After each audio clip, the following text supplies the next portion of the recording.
You're watching Melbourne Property TV. On tonight's panel, we're talking the bogeyman of real estate, stamp duty. Joining us from Empower Wealth, Cate Bakos. Welcome, Cate. From the REIV, Robert Larocca. And from the HIA, Gil King. Now, who wants to kick off with stamp duty?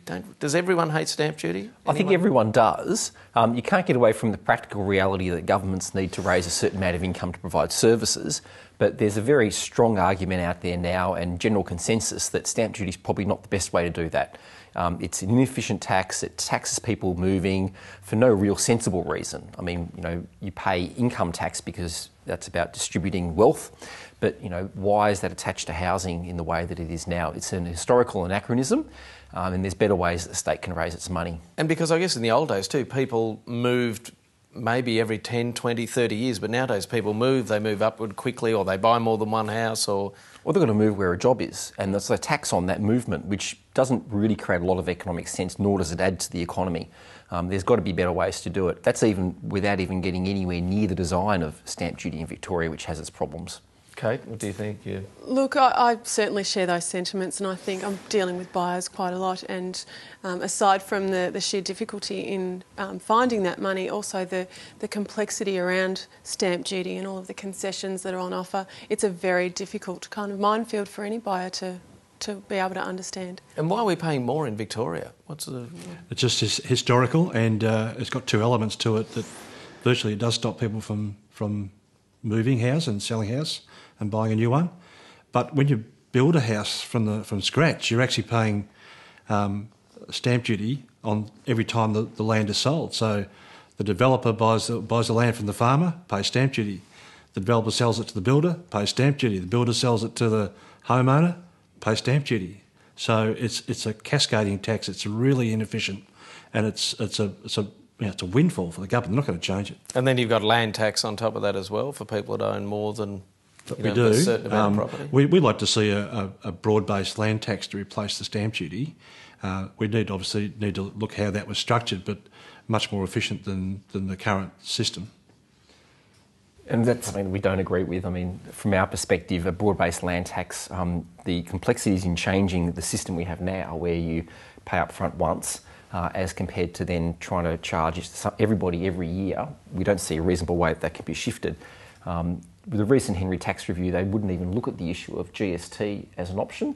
And I think if anyone's going to look at replacing stamp duty, which everyone agrees, we need to look at GST as an option as well, just to weigh them up as much. Are people aware of stamp duty? Like, do you find people coming to you to buy somewhere and then they're suddenly horrified at the stamp duty? Because it is a little, not a hidden cost, but I guess especially for first home buyers. Very much so. Look, first home buyers are probably the buyer segment that are most shocked and distressed about stamp duty, because sometimes they haven't provisioned.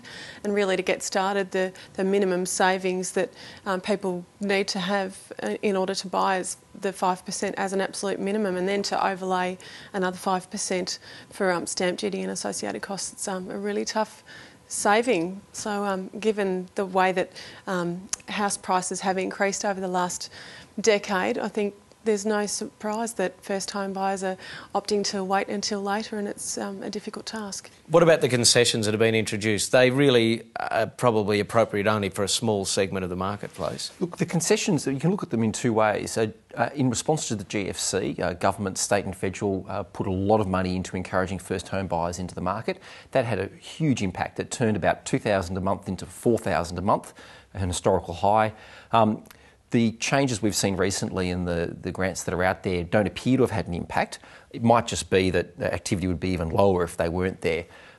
Part of the reason for that is that the cut to 50% of stamp duty for first home buyers the state government's introduced is progressive. So it's 20%, then another 10%, then another 10% till they get to 50. So it's not a significant shock to the system. It's incremental, and it's probably unlikely to encourage people into the market or out of it for that reason.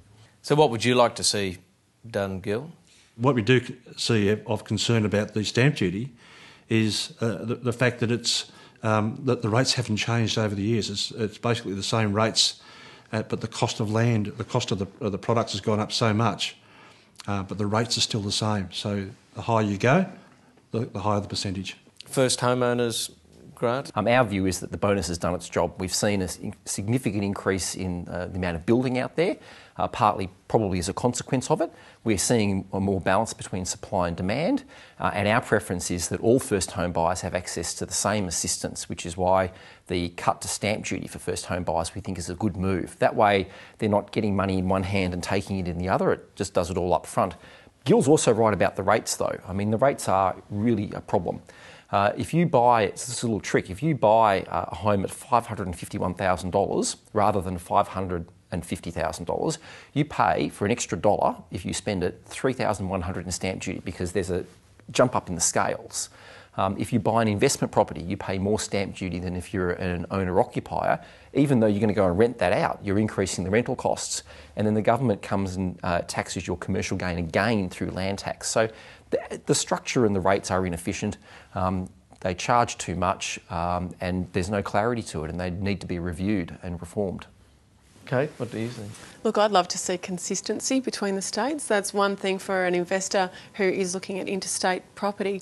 It's a very confusing path to go down, and the discrepancy, let's say, for a $700,000 house between Queensland and Victoria is close to $13,000. So it's a huge inconsistency. And it obviously doesn't encourage investment. People start looking around once if they have a broad look, they realise that their money's going to go further in Queensland and other states. Well, potentially. I think it's just more taking the confusion out of it and making it easier for the investor to factor in all of their purchase costs and then work out how viable the asset really is. What are the chances, do you think, the government's going to say we'll start handing a bit of this money pot back to the people? Look, I mean, they've made the decision to cut it for first home buyers and they'll follow that through over the term, but I'd be surprised if we see anything else. They've seen income for the state government plummet as a result of a slowing in the property market and the economy as a whole. It's a quarter of their budget. They're not going to get rid of it unless they've got something to replace it, and that requires one of those very large discussions across Australia involving all levels of government. Another casino or something? They're going to need a lot more than that.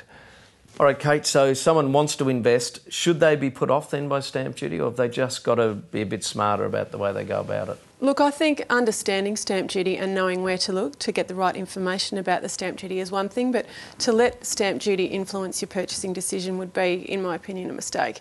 What constitutes a good investment isn't just about the purchase costs, it's actually about the performance of the asset long term. So I would give anyone that word of caution. Don't let that have a significant effect on the decision you make about where you're investing and what you're buying. It just may mean they have to lower what they can spend or lower their budget slightly? Well, affordability for any investor is something that should be paramount when they're first deciding on the investment path that they take, but I wouldn't let the stamp duty savings cloud a decision if the property that they're looking at purchasing is within budget.